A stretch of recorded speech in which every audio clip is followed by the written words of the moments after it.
পঞ্চম শ্রেণী অধ্যায় ৮ নাম্বার ৫ নম্বরে কি বলছে, একটি ত্রিভুজ আকৃতির ডিজাইনের উচ্চতা 0.8 মিটার এবং ক্ষেত্রফল 1.2 বর্গমিটার হলে ভূমি কত মিটার? মানে কি বলছে, উচ্চতা এই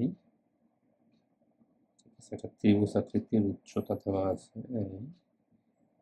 উচ্চতা দেওয়া আছে 0.8, আর এইটার টোটালটার ক্ষেত্রফল দেওয়া আছে 1.2 বর্গমিটার। তাহলে এটার এই ভূমির দৈর্ঘ্য কত এটা জানতে চাচ্ছে, যে এখান থেকে এই পর্যন্ত এইটা কতটুকু হবে। তাহলে আমরা জানি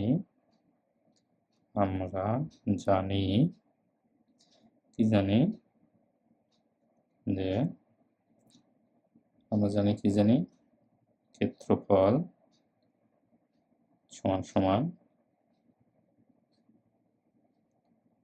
দৈর্ঘ্য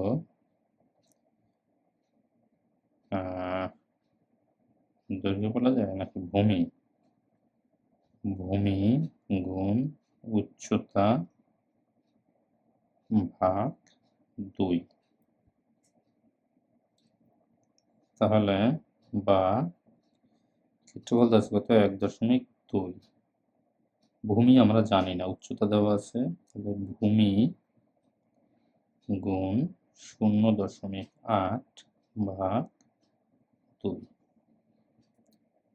তাহলে আমাদের এইটা বের করতে হবে, তাই তো, ভূমি বের করতে হবে। তাহলে আমরা এইভাবে এটাকে লিখতে পারি, বা ভূমি গুণ 0.8 ভাগ 2 সমান সমান 1.2। ঠিক আছে, এবার কি করা যায়,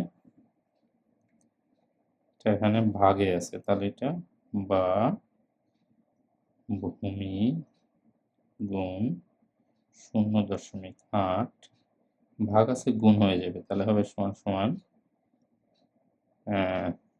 2। হ্যাঁ, তাহলে হবে 2.4 বা ভূমি সমান সমান 2.4 ভাগ 0.8, গুণে আছে, তাহলে এটা কত হয়, তাহলে আছে 2.8 ভাগ 0.8, তাহলে হয়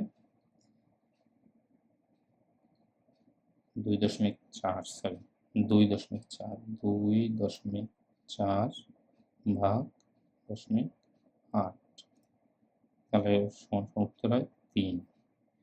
তার মানে যে এই ভূমি এখান থেকে এই পর্যন্ত এটা আছে 3 মিটার, উত্তর 3 মিটার। Thank you.